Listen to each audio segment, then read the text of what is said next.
जदि गोटे अध्याय आपण जीवन को परिवर्तन करिपारे तेबे कौन हबो? जदि धर्मशास्त्र गोटे अंश आपण अतीत को पछरे पकाई आपण वर्तमान आह्वान गुड़िक देखा अनुमति दिए और एक उज्जवल कालीर आशा प्रदान करे तेबे कौन हबो? एही शक्तिशाली शब्दर पृष्ठा ओलटाइबा द्वारा आपण जीवन पृष्ठा ओलटि जाई पारे। आपण प्रत्येक पदक्षेप पई आपण को आवश्यक आत्मविश्वास प्रदान करे। ईश्वर को वाक्य रे ईश्वर को इच्छा निहित अछि, ताहा आपण को भितरे नूतन जीवन देव। जो अलौकिक प्रतिज्ञा दाबी करने अपेक्षा करिछु, जो प्रतिज्ञा को प्रत्याख्यान करा जाय न पारे, आपण एकाकी नुहंती, आपण को जत्न निया जिवो। जो प्रतिज्ञा निमंते आपण मनोनीत और ईश्वर को द्वारा आहूत अटंती। 2000 वर्ष पूर्वे जहा अलौकिक रीति लेखा जाइछि, सुंदर भावरे रचित, अति सरल भाषा वर्णित, ताहा कौन विश्वास करने कष्टकर? दिग परिवर्तन कार्यक्रम देखुथिबारु धन्यवाद। नमस्कार, मु डेविड जेरेमिया। आपण केबे एपरि किछि देखिछन्ति कि जहा आपनक जीवन को परिवर्तन कर देइछि? ता हुए तो प्रेरणादायक संगीत समारोह होई पारे जा देखिछन्ति, हुए तो अद्भुत दृश्य देखुछन्ति। ग्रांड कैनियन परी ईश्वर को सृष्टि देखि आमे आश्चर्य हो। रोमियो 8 से प्रकार ताहा बाइबल रो एक अध्याय जा जीवन परिवर्तन करिवो। पाउलो क्षेत्र रे जा से लिखिले 6 गोटी छोट पदरे जीवन को परिवर्तन करिथिला, ताहा आम जीवन को परिवर्तन करिवो। वर्तमान रो धारावाहिक रोमियो 8 बाइबल रो महान अध्याय। आजिर संवाद रे पाउलो 7टी प्रश्न पचारुछंती। सेथिप्रति आलोकपात करिबा 5टी अटल प्रतिज्ञा। 5 अटल प्रतिज्ञा आजिर संवादर शीर्षक। एई पदगुड़िकरे पाउलो किपरि ईश्वर अनुग्रह को देखुछंती, से बुझिबारे साहाय्य करंती। ईश्वर अनुग्रह आम शब्दर बाहरे आविष्कार करिबा प्रश्न और उत्तर जहाँ 5टी प्रतिज्ञा आड़ को कढ़ई नब। आपण हरइबे नहीं आजिर अध्ययन रे दिग परिवर्तन।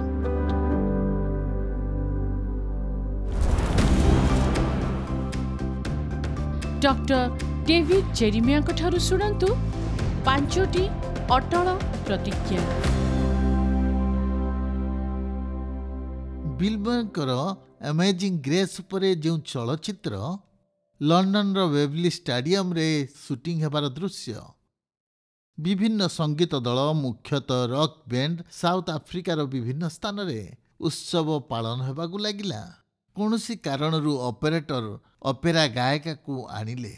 जेसी नॉर्मन शेष अभिनय करिवे। फिल्म टी स्टेडियम रे अशांत भीड़ एवं जेसी नॉर्मन को साक्षात्कार दृश्य मध्य आग को लागिबाकु लागिला। 12 घंटा धरी गन्स एवं रोजेस पड़ी गोष्ठी गुड़िक विभिन्न प्रकार बाजा बजाई प्रशंसक मानकु सेमाने उत्तेजित करबाकु लागिले। भीड़ अधिक बोली चित्कार करुथिले, आउ सेमाने ताहा करुथिले। सेही समय रे जेसी मेयर ड्रेसिंग रूम रे थिले, अमेजिंग ग्रेस उपरे आलोचना करुथिले मोहनका सहित। गीत जॉन न्यूटन लिखिथिले। से निष्ठिर कृतदास व्यवसायी थिले। ईश्वर तांकु झड़ मध्य डाकिले ओ से पानी रे बुड़ीबा समय रे। तापरे कहंती न्यूटन धीरे धीरे आलोक देखि पारिथिले। तांको परिवर्तन परे मध्य तांको व्यवसाय करुथिले। तांको वृत्ति परित्याग कले ओ दासत्व विरुद्ध रे लड़ाई करुथुवा विलियम वेब्सफोर्स रे जोग देले। जॉन न्यूटन अनुग्रह दृष्टि हराई नथिले। से लेखिले मो परी जड़े दुष्ट लोकंकु। चलचित्र रे जेसी नॉर्मन बिल मोयस को कहिले जे न्यूटन एक गीत पुराना स्वररू आनिछंती, मुक्तिर गीत जेपरी से मुक्ति पाइथिले। शेष रे गीत गाइबार समय आसिला। आलोकर एक वृत नॉर्मन को पछे पछे गला। तापरे अमेरिका रे बास करुवा महिला मुहरे किछि बांधी मंच मध्य देई चालिबा आरंभ कले। बैकअप बैंड नथिला, वाद्ययंत्र नथिला, केवल जेसी चली थिले। भीड़ अस्थिर हेउछंती। କିଛି ଚିତ୍କାର କରୁଛନ୍ତି ଗନ୍ସ ରୋଜେସ୍ ପାଇଁ, ଆଉ କିଛି କହୁଛନ୍ତି କୁଚିତ ଚିତ୍ର। ଏକା ଆକାପେଲା ଜେସି ନର୍ମାଲ ଗାଇବାକୁ ଆରମ୍ଭ କଲେ। ଅତି ଧୀରେ ହଜାର ହଜାର ଉତ୍ତେଜକ ନୀରବ ହେଲେ ତାଙ୍କ କୃପାମୟ ଆରାଧ୍ୟ ଆଗରେ। କିଛି ବିଷୟ ଆଶ୍ଚର୍ଯ୍ୟଜନକ ଥିଲା। ସେମାନଙ୍କ ପ୍ରତ୍ୟୁତ୍ତର କେବଳ ନୀରବତା ଥିଲା।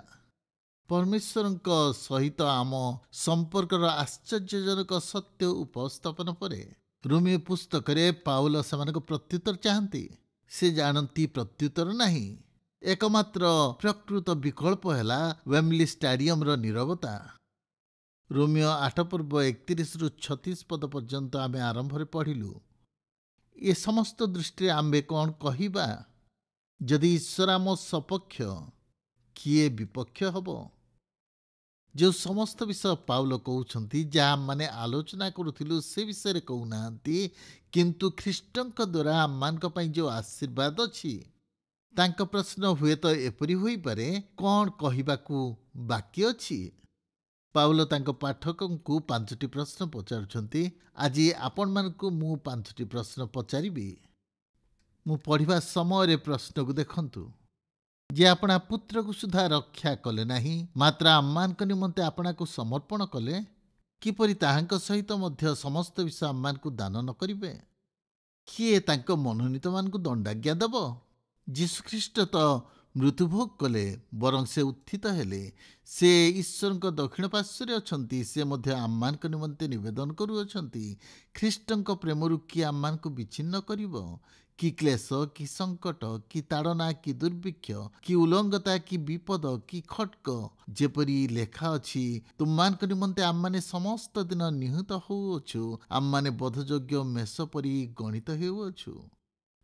ଜନ୍ ଷ୍ଟଟ୍ ପାଉଲଙ୍କର ପଚରା ଉଚ୍ଚାରକୁ ଏପରି ସେ ଲେଖୁଛନ୍ତି। ସେ ଲେଖିଲେ, ପ୍ରେରିତ ନିଜ ପ୍ରଶ୍ନର ଉତ୍ତର ହେଉଛି ସେ ଆଉ 5ଟି ପ୍ରଶ୍ନ ପଚାରୁଛନ୍ତି, ଯାହାର ଉତ୍ତର ନାହିଁ। ସେ ସେଗୁଡ଼ିକୁ ମହାକାଶକୁ ଫୋପାଡ଼ି ଦିଅନ୍ତି। ସାହସିକ ପ୍ରତିବାଦର ଆତ୍ମାରେ ସ୍ୱର୍ଗ, ପୃଥିବୀ ଓ ନରକରେ ଥିବା ବ୍ୟକ୍ତିଙ୍କୁ ସେ ଉତ୍ତର ଦେବା ପାଇଁ ଅସ୍ୱୀକାର କରୁଛନ୍ତି। ସେଥିର ଉତ୍ତର ନାହିଁ। କୌଣସି ବିଷୟ ଈଶ୍ୱରଙ୍କ ଲୋକମାନଙ୍କୁ କ୍ଷତି କରିନପାରେ। ଯେଉଁମାନଙ୍କୁ ପୂର୍ବରୁ ଜାଣିଛନ୍ତି, ନିର୍ଣ୍ଣୟ କରିଛନ୍ତି, ଡାକିଛନ୍ତି, ଧାର୍ମିକ ଗଣିତ କରିଛନ୍ତି। ଏହି 5ଟି ପ୍ରଶ୍ନର ଉତ୍ତର ଦେବାକୁ ଯାଇ ଆମେ ଆବିଷ୍କାର କରୁ 5ଟି ଅଟଳ ପ୍ରତିଜ୍ଞା, ଯାହା ଏହି ପତିତ ଜଗତରେ ଆମକୁ ସାହସ ଦିଏ। ରୋମିଓ 8 ପର୍ବ 29 ଆଉ 30 ପଦରେ ଯେପରି ପରିତ୍ରାଣର 5ଟି ଜଞ୍ଜିର ରହିଛି, ସେହିପରି ଏହି ମହାନ ପଦଗୁଡ଼ିକରୁ ଆମେ 5ଟି ସୂତ୍ର ପାଇଥିବା ଦେଖୁ। ଏପରି ଦିନଗୁଡ଼ିକ ମଧ୍ୟରେ ଏସବୁର ଆବଶ୍ୟକତା ମନେ ହୁଏ ନାହିଁ। ପ୍ରଥମରେ, ଯୀଶୁଙ୍କଠାରେ ବିଶ୍ୱାସୀମାନଙ୍କ ପାଇଁ କୌଣସି ଭୟ ନାହିଁ। ରୋମିଓ 8:31 ଯଦି ଈଶ୍ୱର ଆମ ସପକ୍ଷ, କିଏ ଆମ ବିପକ୍ଷ ହୋଇପାରେ? ପାଉଲ ଏହି ପ୍ରଶ୍ନର ଏକ ସକାରାତ୍ମକ ଉତ୍ତର ଚାହୁଁଥିବା ଦେଖୁ। ଆମେ ଏପରି ଅନୁବାଦ କରିପାରିବା, ଈଶ୍ୱର ଯଦି ଆମ ସହିତ, କିଏ ବିପକ୍ଷ ହେବ? ଯଦି ପାଉଲ ପଚାରିଥାନ୍ତେ କିଏ ଆମ ବିପକ୍ଷ, ଅନେକ ଉତ୍ତର ପାଇଥାନ୍ତୁ। ପାଉଲ କହୁଛନ୍ତି, ଯଦି ଆମ ବିପକ୍ଷ କିଏ ତାହା ନୁହଁ, ଈଶ୍ୱର ଯଦି ଆମ ସପକ୍ଷ, ତେବେ କିଏ ଆମମାନଙ୍କର ବିପକ୍ଷରେ ଠିଆ ହେବ? ଯଦି, ଅନ୍ୟ ଶବ୍ଦରେ, ଯଦି କେହି ଆମମାନଙ୍କ ପରିତ୍ରାଣ ହରଣ କରିପାରେ, ତେବେ ଈଶ୍ୱରଙ୍କଠାରୁ ମହାନ ହେବାକୁ ହେବ। ରୋମିଓ 8:1 ସେ କହନ୍ତି, ଯେଉଁମାନେ ଖ୍ରୀଷ୍ଟ ଯୀଶୁଙ୍କଠାରେ ଅଛନ୍ତି, ସେମାନଙ୍କ ପାଇଁ କୌଣସି ଦଣ୍ଡାଜ୍ଞା ନାହିଁ। ସେହି ଉକ୍ତିକୁ କିଏ ବଦଳାଇ ଦେଇପାରିବ? ଯଦି ଏପରି ଜଣେ ବ୍ୟକ୍ତି ଅଛନ୍ତି, ସେ ଈଶ୍ୱରଙ୍କଠାରୁ ମହାନ ହେବାକୁ ହେବ। ନରକର ସମସ୍ତ ଶକ୍ତି ଆମ ବିରୁଦ୍ଧରେ ଠିଆ ହୋଇପାରେ, କିନ୍ତୁ ଈଶ୍ୱର ଆମ ସପକ୍ଷ ହୋଇଥିବାରୁ ସେମାନେ ଠିଆ ହୋଇପାରନ୍ତି ନାହିଁ। ଲିଓନ୍ ମୋରିସ୍ ଏପରି କହନ୍ତି, ଯଦି ଈଶ୍ୱର ଆମ ସପକ୍ଷ, କିଏ ଆମ ବିପକ୍ଷରେ ଠିଆ ହେବା ନିମନ୍ତେ ସମର୍ଥ ଅଟନ୍ତି? କୌଣସି ଶତ୍ରୁ ଠିଆ ହୋଇପାରିବ ନାହିଁ ଯଦି ଈଶ୍ୱର ସେମାନଙ୍କର ସପକ୍ଷରେ। ବିଶ୍ୱାସୀମାନଙ୍କ ଭରସା ଈଶ୍ୱରଙ୍କ ଉପରେ, ଅନ୍ୟ କୌଣସି ବିଷୟରେ ନାହିଁ। ଅନନ୍ତକାଳ ଈଶ୍ୱରଙ୍କ ଦାନ ଉପରେ ସେ ନିର୍ଭର ରଖିବ। ପାଉଲ ଦୁଃଖ ଓ ନିରାଶ ମଧ୍ୟରେ କହୁନାହାନ୍ତି, ସେ ଆନନ୍ଦ ମନରେ କହନ୍ତି। ରୋମିଓ 8 ପର୍ବରେ ପାଉଲଙ୍କ ସମ୍ବାଦ ଅତି ସ୍ପଷ୍ଟ ଅଟେ। ଯଦି ଆମେ କୌଣସି ବିଷୟ କରିପାରୁନାହୁଁ, ଈଶ୍ୱର ଆମମାନଙ୍କ ଜୀବନରେ ପ୍ରଥମ ସ୍ଥାନ ନେଲା ପରେ, ତେବେ ଆମ ଜୀବନରେ ଈଶ୍ୱର ରାଜତ୍ୱ କରିବା ପାଇଁ ଆମେ କ'ଣ କରିବା? ଯାହା କରିପାରିନାହୁଁ ତାହା କରିପାରିବା ନାହିଁ। ଆମେ ଆରମ୍ଭରେ ଉଦ୍ଧାର କାର୍ଯ୍ୟ ଯଦି କିଛି କରିପାରିନାହୁଁ, ଈଶ୍ୱର ଯାହା କରିଛନ୍ତି ତାକୁ କିପରି ପ୍ରତ୍ୟାଖ୍ୟାନ କରିବା? କେହି ପଚାରନ୍ତି, ଈଶ୍ୱର କ'ଣ ଆମ ପରିତ୍ରାଣ ହରଣ କରିବେ? କାରଣ ସେ କରିଛନ୍ତି, ସେ ତା କ'ଣ ନେଇପାରିବେ? ପାଉଲ ଶକ୍ତିଯୁକ୍ତ ଉତ୍ତର ଦିଅନ୍ତି, ପରମେଶ୍ୱର ଆମକୁ ଅନନ୍ତ ଜୀବନ ଦେବା ନିମନ୍ତେ ନିଜ ପୁତ୍ରକୁ ମଧ୍ୟ ରକ୍ଷା କଲେ ନାହିଁ। ତାଙ୍କ ବଳିଦାନ କ'ଣ ବ୍ୟର୍ଥ ହେବା ପାଇଁ ସେ ଦେବେ? ପରମେଶ୍ୱର ତାଙ୍କ ଶତ୍ରୁମାନଙ୍କ ପ୍ରତି ଯାହା କରିଛନ୍ତି, ସନ୍ତାନମାନଙ୍କ ପାଇଁ କ'ଣ କମ୍ କରିବେ? କେବେ ନୁହେଁ, ସେ କମ୍ କରିବେ ନାହିଁ। ନିଶ୍ଚିତ ଭାବେ ଆମେ ସେହି ପ୍ରଶ୍ନର ଉତ୍ତର ଜାଣୁ। ପ୍ରଥମ ବିଷୟ ଶିକ୍ଷା କଲୁ ରୋମିଓ 8:31ରେ। ପ୍ରଥମ ବିଶ୍ୱାସ ଏବଂ ପରବର୍ତ୍ତୀ କଥା ହେଉଛି ଯୀଶୁଙ୍କଠାରେ ବିଶ୍ୱାସ କରୁଥିବା ଲୋକଙ୍କ ପାଇଁ କୌଣସି ଭୟ ନାହିଁ। ଆମେ କ'ଣ କହିବା ଏ ବିଷୟରେ? ଦ୍ୱିତୀୟରେ, ଯୀଶୁଖ୍ରୀଷ୍ଟଙ୍କଠାରେ ବିଶ୍ୱାସୀଙ୍କ ପାଇଁ କୌଣସି ଅଭାବ ନାହିଁ। ଯେ ଆପଣା ପୁତ୍ରକୁ ସୁଦ୍ଧା ରକ୍ଷା କଲେ ନାହିଁ, ମାତ୍ର ଆମ୍ଭ ସମସ୍ତଙ୍କ ନିମନ୍ତେ ଆପଣାକୁ ସମର୍ପଣ କଲେ, ସେ କିପରି ତାହାଙ୍କ ସହିତ ମଧ୍ୟ ସମସ୍ତ ବିଷୟ ଆମମାନଙ୍କୁ ଅନୁଗ୍ରହରେ ଦେବେ ନାହିଁ? ମୁଁ ଜାଣେ ଯେ ଏହି ପଦ ଆପଣ ଅନେକ ଥର ପଢ଼ିଛନ୍ତି। ଏହା ହାଲୁକା ଭାବେ ଗ୍ରହଣ କରିବା ସହଜ। ଏଥିରେ ଯେଉଁ ସତ୍ୟ ଅଛି, କିନ୍ତୁ ଟିକେ ଚିନ୍ତା କରନ୍ତୁ ଏ ବିଷୟରେ। ଈଶ୍ୱର ଆପଣା ପୁତ୍ରଙ୍କୁ ରକ୍ଷା କଲେ ନାହିଁ, କିନ୍ତୁ ଆମମାନଙ୍କ ପାଇଁ ସେ ଦେଇଦେଲେ। ଈଶ୍ୱର ବିଚାରକର୍ତ୍ତା, ତାଙ୍କ ପୁତ୍ର, କେବଳ ଏକମାତ୍ର ପୁତ୍ର ଯେ ବହୁମୂଲ୍ୟ, ସେହି ପୁତ୍ର କେବେ ପାପ କରିନାହାନ୍ତି। ସେ ସମସ୍ତ କାର୍ଯ୍ୟରେ ଈଶ୍ୱରଙ୍କର ସନ୍ତୋଷଜନକ ଥିଲେ। ବହୁମୂଲ୍ୟ ଓ ପ୍ରେମିକ ପୁତ୍ରଙ୍କ ପାଇଁ ସେ ଅକଥନୀୟ ଯନ୍ତ୍ରଣାକୁ ଶେଷ ବିନ୍ଦୁ ପର୍ଯ୍ୟନ୍ତ ପିଇ ଦେଇଥିଲେ। ପୁଣି ତିକ୍ତ ପାତ୍ର ପ୍ରେମ ଏହାକୁ ପାନ କରିଥିଲେ। ଭୟଙ୍କର ଅଭିଶାପକୁ ସମ୍ପୂର୍ଣ୍ଣ ସହ୍ୟ କଲେ। ସେ ପ୍ରେମରେ ଶେଷ ବିନ୍ଦୁ ପର୍ଯ୍ୟନ୍ତ ସମସ୍ତ ବିଷୟ ସହ୍ୟ କଲେ। ସେହି ତିକ୍ତ ପାତ୍ର ପ୍ରେମରେ ପିଇଲେ, ତା ଆମ ପାଇଁ ଖାଲି। ଏଫେସୀ 1 ପର୍ବରେ ଆମେ ପଢ଼ୁ, ଆମମାନଙ୍କ ପ୍ରଭୁ ଯୀଶୁଖ୍ରୀଷ୍ଟଙ୍କ ଈଶ୍ୱର ଓ ପିତା ଧନ୍ୟ ହୁଅନ୍ତୁ, ଯେ ସମସ୍ତ ସ୍ୱର୍ଗୀୟ ଆଶୀର୍ବାଦରେ ଆଶୀର୍ବାଦ କଲେ ସ୍ୱର୍ଗୀୟ ସ୍ଥାନରେ ଖ୍ରୀଷ୍ଟଙ୍କଠାରେ। ଯୀଶୁଙ୍କଠାରେ ବିଶ୍ୱାସକାରୀଙ୍କ ପାଇଁ କୌଣସି ଭୟ ନାହିଁ। ଯୀଶୁଙ୍କଠାରେ ବିଶ୍ୱାସୀଙ୍କ ପାଇଁ କୌଣସି ଅଭାବ ନାହିଁ। ତୃତୀୟରେ ଧ୍ୟାନ ଦିଅନ୍ତୁ, ଯୀଶୁଙ୍କଠାରେ ବିଶ୍ୱାସୀ ପାଇଁ କୌଣସି ଅଭିଯୋଗ ନାହିଁ। ରୋମିଓ 8:33ରେ ଏହି ପ୍ରଶ୍ନ ଦେଖୁ। ତୃତୀୟ ପ୍ରଶ୍ନ, ଈଶ୍ୱରଙ୍କ ମନୋନୀତ ବିରୁଦ୍ଧରେ କିଏ ଅଭିଯୋଗ କରିବ? ଈଶ୍ୱର ତ ଧାର୍ମିକ ଗଣିତ କରନ୍ତି। ଯଦିଓ ଶୟତାନ ଆଉ ଜଗତ ଈଶ୍ୱରଙ୍କ ଲୋକ ବିରୁଦ୍ଧରେ ଅଭିଯୋଗ ଆଣେ, ସେହି ଅଭିଯୋଗ ରହିବ ନାହିଁ, କାରଣ ଯିଏ ଧାର୍ମିକ ଗଣିତ କରନ୍ତି ସେହି ଈଶ୍ୱର ବିଚାରକର୍ତ୍ତା। ମାର୍କସ୍ ରେନ୍ସଫୋର୍ଡ ନିନ୍ଦାର ସମସ୍ତ ଭାବନାକୁ ଦୂର କରି ସେ ଲେଖନ୍ତି, ଦଣ୍ଡାଜ୍ଞାର କୌଣସି କାରଣ ନାହିଁ, କାରଣ ଖ୍ରୀଷ୍ଟ ଦୁଃଖ ଭୋଗ କରିଛନ୍ତି। ଆମକୁ ଦଣ୍ଡାଜ୍ଞା ଦେବା ପାଇଁ ବ୍ୟବସ୍ଥା ନାହିଁ, କାରଣ ବ୍ୟବସ୍ଥା ଅଧୀନରେ ନୋହୁଁ। ଆମେ କୌଣସି ବିଚାର ପାଇଁ ନୋହୁଁ, ଆମମାନେ ଅନୁଗ୍ରହ ସିଂହାସନରେ ଅଛୁ। ବିଚାର ପାଇଁ ନୁହଁ। ସର୍ବୋପରି କୌଣସି ବିଚାରପତି ନାହାନ୍ତି, କାରଣ ଈଶ୍ୱର ନିଜେ ବିଚାରପତି। ସେ ଆମମାନଙ୍କୁ ଧାର୍ମିକ ଗଣିତ କରିବେ। ଛୋଟ ପିଲା ସ୍ଲିଂ ସଟ୍ରେ ପଥର ମାରୁଥିଲା। ସେ ଲକ୍ଷ୍ୟରେ ପହଞ୍ଚି ପାରୁନଥିଲେ। ତାଙ୍କ ମା ପାଖକୁ ଆସି ସେ ତାଙ୍କୁ ପଚାରିଲେ।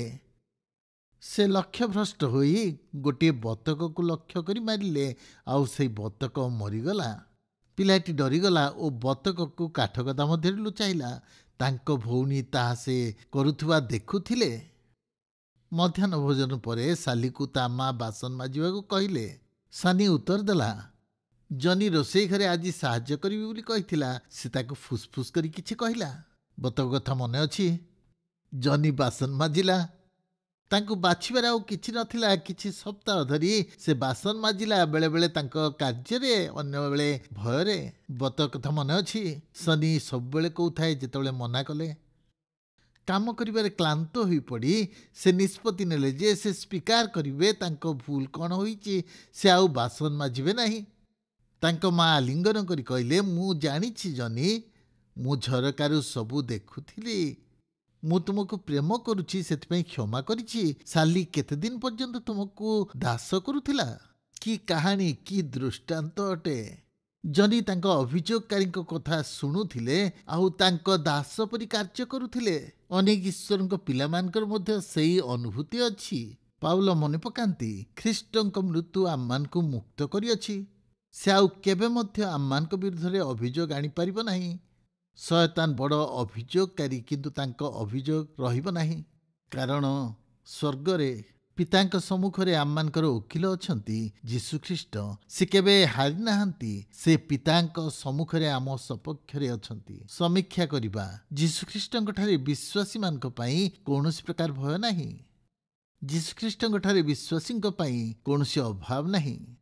ତୃତୀୟରେ, ଯୀଶୁଖ୍ରୀଷ୍ଟଙ୍କଠାରେ ବିଶ୍ୱାସୀ ନିମନ୍ତେ କୌଣସି ଅଭିଯୋଗ ନାହିଁ। ଆମେ ଚତୁର୍ଥ ବିଷୟ ପ୍ରତି ଦୃଷ୍ଟି ଦେବା, ଯେଉଁ ବିଷୟରେ ପୂର୍ବରୁ ଆମମାନେ ଅଧ୍ୟୟନ କରିଛୁ। ଯୀଶୁଖ୍ରୀଷ୍ଟଙ୍କଠାରେ ବିଶ୍ୱାସ ନିମନ୍ତେ କୌଣସି ଦଣ୍ଡାଜ୍ଞା ନାହିଁ। 34 ପଦ ଦେଖନ୍ତୁ, କିଏ ଦଣ୍ଡାଜ୍ଞା ଦେବ?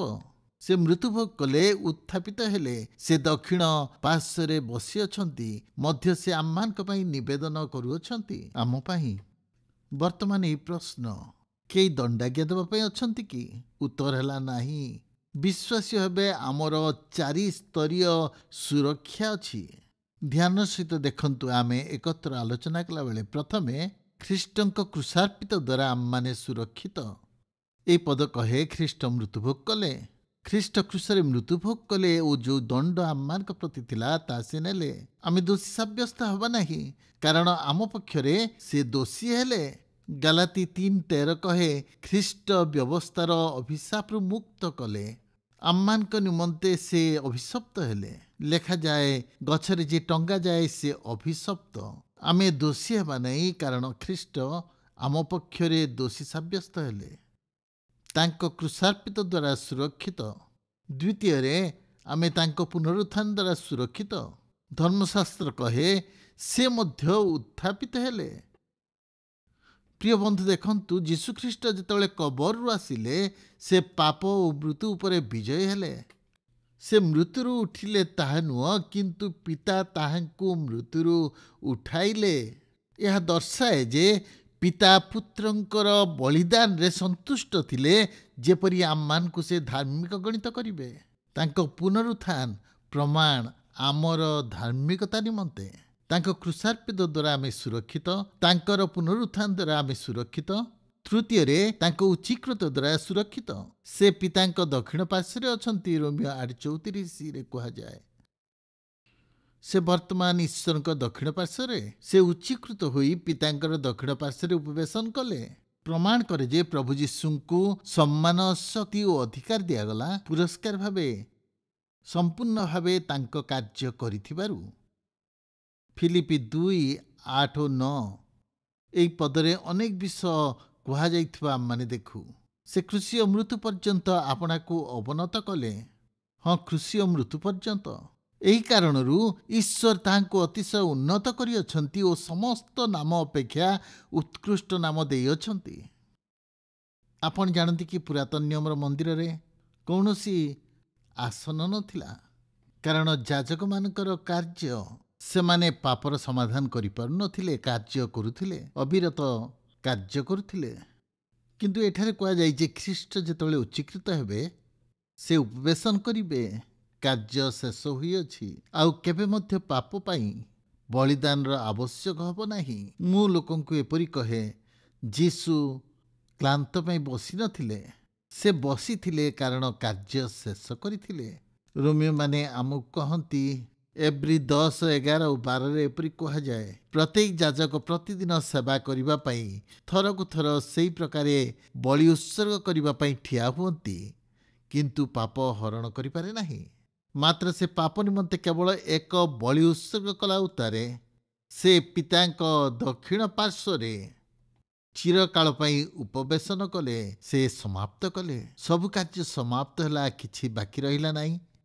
ବଳୀକୃତ ହେଲେ ପାପ ନିମନ୍ତେ। ମହାନ, ଅତି ଗୁରୁତ୍ୱପୂର୍ଣ୍ଣ ବଳିଦାନ ସେ ଦେଲେ। ତେଣୁ ଆମେ କ୍ରୁଶାର୍ପିତ ଦ୍ୱାରା ସୁରକ୍ଷିତ। ପୁନରୁତ୍ଥାନ ଓ ଉଚ୍ଚୀକୃତ ଦ୍ୱାରା ଆମମାନେ ସୁରକ୍ଷିତ। ଶେଷରେ ଖ୍ରୀଷ୍ଟଙ୍କ ମଧ୍ୟସ୍ଥତା ଦ୍ୱାରା ସୁରକ୍ଷିତ। ସେ ମଧ୍ୟ ଆମମାନଙ୍କ ନିମନ୍ତେ ନିବେଦନ କରୁଛନ୍ତି। ଖ୍ରୀଷ୍ଟଙ୍କର ଅନନ୍ତ ଜୀବନ ଶକ୍ତି ଆମମାନଙ୍କୁ ସୁରକ୍ଷା ପ୍ରଦାନ କରେ। ଏବ୍ରି ପୁସ୍ତକ କହେ, ଯେଉଁମାନେ ଈଶ୍ୱରଙ୍କ ନିକଟବର୍ତ୍ତୀ ହୁଅନ୍ତି ସେମାନଙ୍କୁ ଉଦ୍ଧାର କରନ୍ତି। ଯେଣୁ ଆମମାନଙ୍କ ନିମନ୍ତେ ନିବେଦନ କରିବା ପାଇଁ ସେ ନିତ୍ୟ ଜୀବିତ। ଏହା ସମ୍ପୂର୍ଣ୍ଣ ସମ୍ବାଦ ଅଟେ, କିନ୍ତୁ ମୁଁ ଆପଣମାନଙ୍କୁ ଟିକିଏ କହିବାକୁ ଚାହେଁ।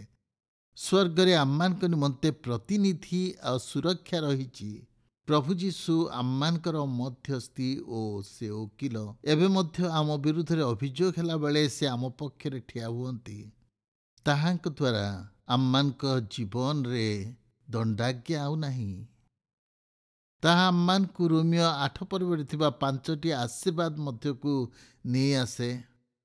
ପୁଣି ଥରେ ପ୍ରଭୁ ଯୀଶୁଙ୍କଠାରେ ବିଶ୍ୱାସୀ ପାଇଁ ଭୟ ନାହିଁ। ଯୀଶୁଖ୍ରୀଷ୍ଟଙ୍କଠାରେ ବିଶ୍ୱାସୀଙ୍କ ପାଇଁ ଅଭାବ ନାହିଁ। ଯୀଶୁଖ୍ରୀଷ୍ଟଙ୍କଠାରେ ବିଶ୍ୱାସୀଙ୍କ ପାଇଁ ଅଭିଯୋଗ ନାହିଁ। ଯୀଶୁଖ୍ରୀଷ୍ଟଙ୍କଠାରେ ବିଶ୍ୱାସୀଙ୍କ ପାଇଁ ଦଣ୍ଡାଜ୍ଞା ନାହିଁ। ଯଦି ଆପଣ କିଛି ଖୋଜୁଛନ୍ତି, ହୁଏତ ତାହା ଅନ୍ୟ ସମସ୍ତଙ୍କଠାରୁ ଭଲ ହୋଇପାରେ। ଯୀଶୁଖ୍ରୀଷ୍ଟଙ୍କଠାରେ ବିଶ୍ୱାସୀମାନଙ୍କ ପାଇଁ କୌଣସି ବିଚ୍ଛିନ୍ନତା ନାହିଁ। ଏହି ସମସ୍ତ ପଦ ପଢ଼ନ୍ତୁ। ରୋମିଓ 8:35-36ରେ ଏହି ସତ୍ୟ ଅଛି। ଖ୍ରୀଷ୍ଟଙ୍କ ପ୍ରେମରୁ କିଏ ବିଚ୍ଛିନ୍ନ କରିବ? କି କ୍ଲେଶ, କି ସଙ୍କଟ, କି ତାଡ଼ନା, କି ଦୁର୍ଭିକ୍ଷ, କି ଉଲଙ୍ଗତା, କି ବିପଦ, କି ଖड्ग? ଯେପରି ଲେଖା ଅଛି, ବଧଯୋଗ୍ୟ ମେଷ ପରି ସମସ୍ତ ଦିନ ଆମ୍ଭେମାନେ ନିହିତ ହେଉଅଛୁ। ବଧଯୋଗ୍ୟ। ପାଉଲ ଖ୍ରୀଷ୍ଟଙ୍କ ପ୍ରେମ ବିଷୟରେ କହିଲା ବେଳେ ଆମ ପ୍ରେମ ବିଷୟରେ କହୁନାହାନ୍ତି। ସେ ଆମମାନଙ୍କୁ କେତେ ପ୍ରେମ କରନ୍ତି ତାହା କହନ୍ତି। ଜୀବନର କଠିନ ପରିସ୍ଥିତିରେ ଈଶ୍ୱରଙ୍କ ପ୍ରେମ ଆମମାନଙ୍କୁ ସୁରକ୍ଷା ଦିଏ। ତାଙ୍କ ପ୍ରତି ଆମ ପ୍ରେମ ଅସ୍ଥିର, କିନ୍ତୁ ଆମ ପ୍ରତି ତାଙ୍କ ପ୍ରେମ ସୁସ୍ଥିର। ପ୍ରଥମ ଜନ 4:9-10 ଏପରି କହେ, ଏଥିରେ ହିଁ ଈଶ୍ୱରଙ୍କ ପ୍ରେମ ଆମମାନଙ୍କ ପ୍ରତି ପ୍ରକାଶିତ ହୋଇଅଛି। ସେ ଆପଣାର ଅଦ୍ୱିତୀୟ ପୁତ୍ରଙ୍କୁ ଜଗତକୁ ପ୍ରେରଣ କଲେ, ଯେପରି ଆମମାନେ ତାହାଙ୍କ ଦ୍ୱାରା ଜୀବନ ପ୍ରାପ୍ତ ହେଉ। ଆମମାନେ ଯେ ଈଶ୍ୱରଙ୍କୁ ପ୍ରେମ କଲୁ ତାହା ନୁହଁ, ମାତ୍ର ସେ ଆମମାନଙ୍କୁ ପ୍ରେମ କଲେ, ପୁଣି ଆପଣା ପୁତ୍ରକୁ ପାପର ପ୍ରାୟଶ୍ଚିତ ସ୍ୱରୂପେ ପଠାଇଲେ। ତାପରେ ସେହି ପର୍ବର 19 ପଦରେ ଜହନ ଲେଖନ୍ତି, ଆମେ ପ୍ରେମ କରୁ କାରଣ ସେ ପ୍ରଥମେ ପ୍ରେମ କଲେ। ପ୍ରିୟ ବନ୍ଧୁ, କେଉଁ ପ୍ରକାର ପରିସ୍ଥିତିରେ ଖ୍ରୀଷ୍ଟଙ୍କଠାରୁ ପୃଥକ ହେବା ବିଷୟରେ ପାଉଲ କହୁଛନ୍ତି? 35 ପଦରେ 7ଟି ବିଷୟ କହନ୍ତି ଯେ କ୍ଲେଶ, କଷ୍ଟ, ତାଡ଼ନା, ଦୁର୍ଭିକ୍ଷ, ଉଲଙ୍ଗତା, ବିପଦ, ଖड्ग ଏ ସମସ୍ତ ବାସ୍ତବରେ ପ୍ରତିନିଧିତ୍ୱ କରେ। ଏ ସମସ୍ତ ଦ୍ୱିତୀୟ କରନ୍ଥୀ 11-12 ପର୍ବରେ ଦେଖିବାକୁ ପାଉ, ଯାହା ପାଉଲ ତାଙ୍କ ସେବା କାର୍ଯ୍ୟ ମଧ୍ୟରେ ଏହି ବିପଦର ସମ୍ମୁଖୀନ ହେଲେ। ସେ କୌଣସି ଆରାମ ଚେୟାରରେ ବସିଥିବା ଧର୍ମତତ୍ତ୍ୱବିତ୍ ନଥିଲେ, ସେହି ଅନୁଭୂତି ଦେଇ ଯାଇଥିଲେ। ରୋମିଓମାନଙ୍କୁ ଲେଖିବା ପୂର୍ବରୁ ଏହି 7ଟି ମଧ୍ୟରୁ 6ଟି ସମସ୍ୟା ଦେଇ ଯାଇଥିଲେ। 7ମଟି ହେଲା ଖड्ग, ସେ ମୃତ୍ୟୁଭୋଗ କରିବାକୁ ଯିବେ। ପ୍ରେରିତ କେବଳ ପ୍ରେରଣାରୁ ଲେଖିନଥିଲେ, କିନ୍ତୁ ଅଭିଜ୍ଞତାରୁ କହୁଥିଲେ। ତେଣୁ ଯେତେବେଳେ ସେ କହିଲେ, ସେ ଏହି ସମସ୍ତ ବିଷୟ ଦେଇ ଯାଇଥିଲେ, ଯାହା ଈଶ୍ୱରଙ୍କଠାରୁ ଦୂରକୁ ନେଇ ନଥିଲା। କେବଳ ସେ ଈଶ୍ୱରଙ୍କ ବାକ୍ୟ ଦ୍ୱାରା ଅନୁପ୍ରାଣିତ ହୋଇ ଏହା କହିନଥିଲେ, କିନ୍ତୁ ବ୍ୟକ୍ତିଗତ ଜୀବନରେ ସେ ଅନୁଭୂତି ମଧ୍ୟ ଦେଇ ଯାଇଥିଲେ। ଆମେ ଯେତେବେଳେ ପରବର୍ତ୍ତୀ ସମୟରେ ଦେଖିବା, ଆମେ ଆବିଷ୍କାର କରିବା ଯେ ଏହି 7ଟି ବିଷୟ ଈଶ୍ୱରଙ୍କ ପ୍ରେମରୁ ବିଚ୍ଛିନ୍ନ କରିନଥିଲା। ତାହା ଆମମାନଙ୍କୁ ଊର୍ଦ୍ଧ୍ୱକୁ ଉଠାଏ, ଏକ ବିଜୟୀ ବ୍ୟକ୍ତିରେ ପରିଣତ କରେ। ପ୍ରେରିତ ରୋମିଓ 8 ପର୍ବର ଶେଷରେ ପୁରାତନ ନିୟମରୁ କହନ୍ତି, ଯେଉଁ ଅଂଶ ମନୋନୀତ କଲେ 44 ଗୀତ। ହଁ, ତୁମ୍ଭ ସକାଶୁ ଆମମାନେ ଦିନଯାକ ହତ ହେଉଅଛୁ, ଆମମାନେ ହତ୍ୟା ନିମନ୍ତେ ଆନିତ ମେଷତୁଲ୍ୟ ଗଣିତ ହେଉଅଛୁ। ମନେ ହେଉଛି ଆଶ୍ଚର୍ଯ୍ୟ ହେବେ ଏପରି ଅଂଶକୁ ସେ କହନ୍ତି। ଯେତେବେଳେ ଆପଣ ତାହା ବୁଝିବା ପାଇଁ ଚେଷ୍ଟା କରିବେ, ବୁଝିପାରିବେ। ପାଉଲ ଏହି ସମସ୍ତ ଶବ୍ଦକୁ ଉଦ୍ଧୃତ କରି ସତ୍ୟ ପ୍ରକାଶ କରୁଛନ୍ତି, ଈଶ୍ୱରଙ୍କ ଲୋକମାନଙ୍କ ପାଇଁ ବିପଦ ରହିଛି। ପ୍ରିୟ ବନ୍ଧୁ, ଖ୍ରୀଷ୍ଟଙ୍କ ପ୍ରେମ ଏତେ ବାସ୍ତବ ଓ ଅଟଳ ଯେ ବିଶ୍ୱାସୀମାନେ ସେଥିରେ ପ୍ରଲୋଭିତ ହୁଅନ୍ତି। ଆମେ ଯେଉଁ 5ଟି ବିଷୟ ଚିନ୍ତା କଲୁ, ଭୟ କରିବା ନାହିଁ। ଧର୍ମଶାସ୍ତ୍ର କହେ ଯେ ପ୍ରେମ ନିଶ୍ଚିତ, ସମସ୍ୟା ମଧ୍ୟ ଅଛି। ଈଶ୍ୱରଙ୍କ ପାଇଁ ଆମେ ସାରାଦିନ ମୃତ୍ୟୁର ସମ୍ମୁଖୀନ ହେଉଛୁ। ପାଉଲ ଆଉ କିଛି କହନ୍ତି। ସେ କହୁଛନ୍ତି, ଆମେ ପ୍ରତିଦିନ ନିହତ ହେଉଅଛୁ। ଏହା ବାସ୍ତବ। ବିଶ୍ୱାସୀ ଏହି ସମସ୍ୟାର ସମ୍ମୁଖୀନ ହୁଏ। କେତେକ ଏପରି କହନ୍ତି ଯେ ବର୍ତ୍ତମାନ ସମସ୍ତ ବିଷୟ ପରିବର୍ତ୍ତନ ହେଉଛି, ଅଧିକ ଗୌରବ ଅନୁଭୂତ ହେଉଛି, ଯାହା ଚିନ୍ତା କରିନଥିଲୁ। ଅବିଶ୍ୱସନୀୟ କଥା ହେଲା, ଆମେ ଯେଉଁ ସମସ୍ତ ଆହ୍ୱାନର ସମ୍ମୁଖୀନ ହେଉଛୁ ଏହି ପ୍ରତିଜ୍ଞାରେ ନିର୍ଭର କରୁ। ଯେଉଁମାନେ ଖ୍ରୀଷ୍ଟ ଯୀଶୁଙ୍କଠାରେ ଆପଣଙ୍କ ଜୀବନରେ ଯାହା କିଛି ଘଟୁନା କାହିଁକି କୌଣସି ଭୟ ନାହିଁ। ଏସବୁକୁ ଆମେ କ'ଣ କହିବା? କୌଣସି ଅଭାବ ନାହିଁ। ଯଦି ସେ ପୁତ୍ରକୁ ଦିଅନ୍ତି କିଏ ତାକୁ ଛାଡ଼ିବେ? କୌଣସି ଅଭିଯୋଗ ନାହିଁ, କିଏ ଅଭିଯୋଗ କରିବ? ଈଶ୍ୱର ଯାହାଙ୍କ ନିକଟକୁ ସମସ୍ତେ ଅଭିଯୋଗ ଆଣନ୍ତି। କୌଣସି ଦଣ୍ଡାଜ୍ଞା ନାହିଁ। ଯାହା ପୂର୍ବରୁ ଶିଖିଥିଲୁ ମନେ ରଖୁ, କାରଣ ଖ୍ରୀଷ୍ଟଙ୍କଠାରେ ଥିବା ଲୋକଙ୍କ ପାଇଁ ଦଣ୍ଡାଜ୍ଞା ନାହିଁ। କୌଣସି ବିଚ୍ଛିନ୍ନତା ନାହିଁ। କିଏ ଆମମାନଙ୍କୁ ବିଚ୍ଛିନ୍ନ କରିବ ଆମ ଈଶ୍ୱରଙ୍କଠାରୁ? ସର୍ବଶକ୍ତିମାନ ଈଶ୍ୱରଙ୍କ ଅନୁଗ୍ରହରୁ ବିଶ୍ୱାସୀ ଆନନ୍ଦ କରିବେ। ଈଶ୍ୱର ଆମ ନିମନ୍ତେ। କୋରିଆ ଯୁଦ୍ଧ ସମୟରେ ହେରାଲ୍ଡ ଭୋକଲ ଜଣେ ମିଶନାରୀ ଥିଲେ। ତାଙ୍କୁ ସେନା ମଧ୍ୟରେ ନିଆଗଲା ଓ ଜଣେ ପାଳକ ଭାବେ କାର୍ଯ୍ୟ କରିବା ପାଇଁ ନିଯୁକ୍ତି ଦିଆଗଲା। ଉତ୍ତର କୋରିଆର ହଜାର ହଜାର ଲୋକ ସେହି କ୍ୟାମ୍ପରେ ରହୁଥିଲେ। କେତେକ କମ୍ୟୁନିଷ୍ଟ ଥିଲେ, ସେମାନେ ବିଦ୍ରୋହ କରିବାରେ ସକ୍ରିୟ ଥିଲେ। ଭୋକାଲ ଯେତେବେଳେ ପ୍ରଥମ ଶିବିରରେ ପ୍ରବେଶ କଲେ, ସେ ପୁରୁଷମାନଙ୍କ ମନ ଜିତିଲେ, କାରଣ ସେମାନଙ୍କ ଭାଷା ସେ ଜାଣିଥିଲେ। ଗୋଟିଏ ଅତି ପରିଚିତ କୋରିଆନ ଗୀତ ଥିଲା ଯାହା ସେ ଶିଖାଇଲେ। ଯୀଶୁ ପ୍ରେମ କରନ୍ତି ଏହା ମୁଁ ଜାଣେ, ବାଇବେଲ ତାହା ମୋତେ କହେ। ଛୋଟମାନେ ତାଙ୍କର ଅଟନ୍ତି, ସେମାନେ ଦୁର୍ବଳ, ସେ ଶକ୍ତିଶାଳୀ। ଯୀଶୁ ପ୍ରେମ କରନ୍ତି। ହଁ, ଯୀଶୁ ପ୍ରେମ କରନ୍ତି। ହଁ, ଯୀଶୁ ପ୍ରେମ କରନ୍ତି, ବାଇବେଲ ତାହା କହେ। ପାଳକ ଭୋକଲ ଗୋଟିଏ ଶିବିରରେ ତାହା କହିଲେ, ତାପରେ ଦ୍ୱିତୀୟ ଶିବିରକୁ ଗଲେ। ସେହିପରି ଭାବେ ସେ କୋରିଆର ସମସ୍ତ ଶିବିରକୁ ବୁଲିବାକୁ ଲାଗିଲେ। ତାପରେ ସେ ଦ୍ୱିତୀୟ ଥର ବୁଲିବାକୁ ଲାଗିଲେ। ଏହି ସମୟରେ ସରଳ ବିଷୟ ଯୀଶୁଙ୍କ ବିଷୟରେ ଶିକ୍ଷା ଦେଲେ। ସେ ଗୋଟିଏ ମାସ କଲେ। ହଜାର ହଜାର କୋରିଆର ପୁରୁଷ ଓ ସ୍ତ୍ରୀମାନେ ବିଶ୍ୱାସୀ ହୋଇଗଲେ। ଯେତେବେଳେ ଯୁଦ୍ଧର ବିରାମ ଆସିଲା, ଦେଶ କୁଖ୍ୟାତ 38ତମ ସରଳ ଭାଗରେ ବିଭାଜିତ ହେଲା। ହଜାର ହଜାର ପୂର୍ବତନ ବନ୍ଦୀମାନେ ସେମାନେ ଉତ୍ତର କୋରିଆ ଛାଡ଼ି ଏହି ସ୍ଥାନରେ ରହିବା ପାଇଁ ଇଚ୍ଛା କଲେ। ସେମାନେ ସେହି ସ୍ଥାନରେ ରହିବାକୁ ଇଚ୍ଛା କଲେ। ଯାହା କହିଲୁ ସେଥିପାଇଁ ଆମେନ କହିବା କି? କେତେ ସୁଯୋଗ! ଏହା ଆନନ୍ଦର ବିଷୟ। ଯୀଶୁଖ୍ରୀଷ୍ଟଙ୍କର ଅନୁଗାମୀ ହେବା, ରୋମିଓ ପୁସ୍ତକରୁ ଏହି ମହାନ ଉତ୍ସାହ ପାଇବା କେତେ ସୌଭାଗ୍ୟର ବିଷୟ। ରୋମିଓ 8 ପର୍ବ ବାଇବେଲର ମହାନ ଅଧ୍ୟାୟ। ବିଶ୍ୱାସ କରେ ଆପଣଙ୍କ ହୃଦୟରେ କଥା କହିଛି। ପରିସ୍ଥିତି ଯାହା ହେଉନା କାହିଁକି,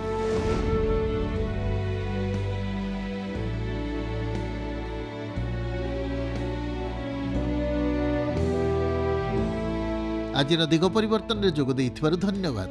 ଯେତେ ଈଶ୍ୱରଙ୍କ ବାକ୍ୟ ଅଧ୍ୟୟନ କରିବା ସେତିକି ବୁଝିପାରିବା। ପ୍ରେମିକ ପିତା ଆମ ପ୍ରତ୍ୟେକଙ୍କ ସହିତ ସମ୍ପର୍କ ରଖିବାକୁ ଚାହାନ୍ତି ବ୍ୟକ୍ତିଗତ ଭାବରେ। ଯଦି ସେହି ସମ୍ପର୍କ ଅନନ୍ତକାଳ ରଖିବାକୁ ଚାହାନ୍ତି, ତାଙ୍କ ସହିତ ଅନନ୍ତକାଳ ରହିବାକୁ ଚାହାନ୍ତି, ଆପଣଙ୍କ ପାପ ନିମନ୍ତେ ଅନୁତାପ କରନ୍ତୁ ଓ ଯୀଶୁଖ୍ରୀଷ୍ଟଙ୍କୁ ନିଜ ପରିତ୍ରାଣକର୍ତ୍ତା ଭାବେ ଗ୍ରହଣ କରନ୍ତୁ। ଯଦି ବିଶ୍ୱାସର ପଦକ୍ଷେପ ଆଜି ନେବେ, ମୁଁ ଉତ୍ସାହିତ କରିବି। ଅନ୍ୟ ବିଶ୍ୱାସୀକୁ ଆପଣଙ୍କ ନିଷ୍ପତ୍ତି କୁହନ୍ତୁ। ବିଶ୍ୱସ୍ତ ସେବା କାର୍ଯ୍ୟ ଅବା ମଣ୍ଡଳୀ ଆପଣଙ୍କ ବିଶ୍ୱାସରେ ବୃଦ୍ଧି ପାଆନ୍ତୁ। ପ୍ରଭୁ ଆଶୀର୍ବାଦ କରନ୍ତୁ। ପରବର୍ତ୍ତୀ କାର୍ଯ୍ୟକ୍ରମରେ ଦେଖା ହେବ ଏଠାରେ ଦିଗ ପରିବର୍ତ୍ତନ।